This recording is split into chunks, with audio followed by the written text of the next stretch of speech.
Ramesh sir में स्वागत है। दैनिक रोजगार समाचार 19 जून।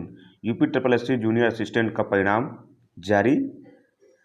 अग्निवीरों को 10% आरक्षण और अन्य सहूलतें। हाईस्कूल में प्रिंस और इंटर में दिव्यांशी ने किया टॉप। एनटीपीसी की उत्तर कुंजी अगले माह जारी होगी और बीएड प्रवेश परीक्षा स्थगित। अन्य महत्वपूर्ण सूचनाएं। आइए हम लोग सबसे पहली सूचना की तरफ चलते हैं। UP triple SC Uttar Pradesh अधीनस्थ सेवा चयन बोर्ड यूपी ट्रिपल एससी ने कनिष्ठ सहायक और कनिष्ठ लिपिक भर्ती का अंतिम परिणाम शनिवार को जारी कर दिया है। 14 विभागों के 535 पदों पर कनिष्ठ सहायक और कनिष्ठ लिपिक का चयन किया गया है। यूपीएससी ने 14 विभागों के 535 पदों पर अभ्यर्थियों का चयन किया है।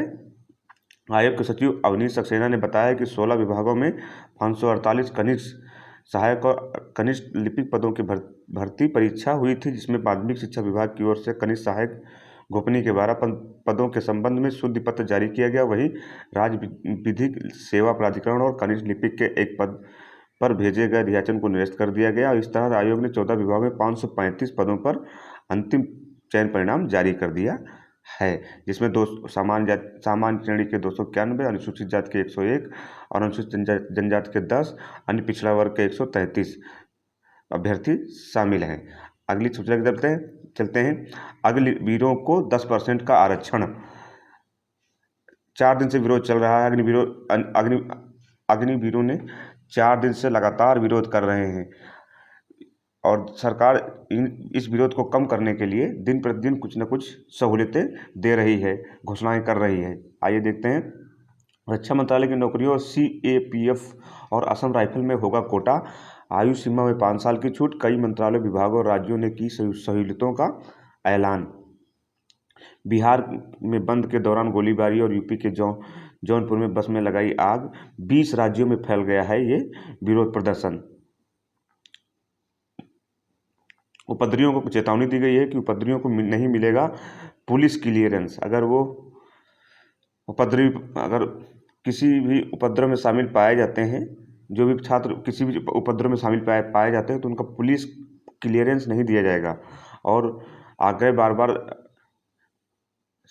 सरकार के अधिकारी कर रहे हैं, सेना के अधिकारी कर रहे हैं और लोग भी कर रहे हैं कि सरकार छात्र बात करें। अग्निपथ भर्ती योजना के खिलाफ देश में चौथे दिन हिंसक प्रदर्शन के बीच सरकार ने रक्षा मंत्रालय में 16 पीएसयू समेत अन्य नौकरियां, केंद्रीय सशस्त्र पुलिस बल और असम राइफल में अग्निवीरों को 10% का आरक्षण शनिवार को ऐलान कर दिया। सीपीएफ असम राइफल में भर्ती के लिए अग्निवीरों को अधिकतम आयु सीमा में 3 वर्ष और अग्निवीरों के पहले बैच के लिए सभी को अंतिम वर्ष की 5 वर्ष की छूट दी है। प्रदर्शनकारियों का गुस्सा शांत कराने के लिए कई मंत्रालय, विभाग और राज्यों ने सहूलियतें देने की बात कही है। इस फैसले को विरोध प्रदर्शनों को शांत करने की कोशिश माना जा रहा है। पथ परिवहन मंत्रालय में मर्चेंट नेवी की विभिन्न भूमिका में अग्निवीरों को आसानी से नियुक्ति के लिए 6 सेवा अवसरों की बात कही गई है। सरकार दिन पर दिन कुछ नई सहूलियतें दे रही है ताकि अग्निवीर शांत हो जाएं और विरोध प्रदर्शन हिंसक जो हुआ है वो थम जाए, मगर ऐसा होने का नाम नहीं ले रहा है, ऐसा दिखाई नहीं पड़ रहा है। चलिए इसी क्रम में अग्निपथ योजना का विरोध के चलते जंतर मंतर पर आज कांग्रेस का सत्याग्रह होगा। राहुल गांधी ने कार्यकर्ताओं और शुभचिंतकों से अपने जन्मदिन नहीं मनाने की अपील की है। आज कांग्रेस जंतर मंतर पर सत्याग्रह करेगी। तीसरी सूचना की तरफ चलते हैं। यूपी बोर्ड बेटियां फिर आगे। हाईस्कूल में 91.69 व इंटर में 90% छात्राएं पास हुई हैं। प्रिंस पटेल हैं, इन्होंने 600 में से 586 नंबर हासिल किए हैं। नंबर दूसरे पे है संस्कृति ठाकुर, इन्होंने 585 नंबर हासिल किए हैं।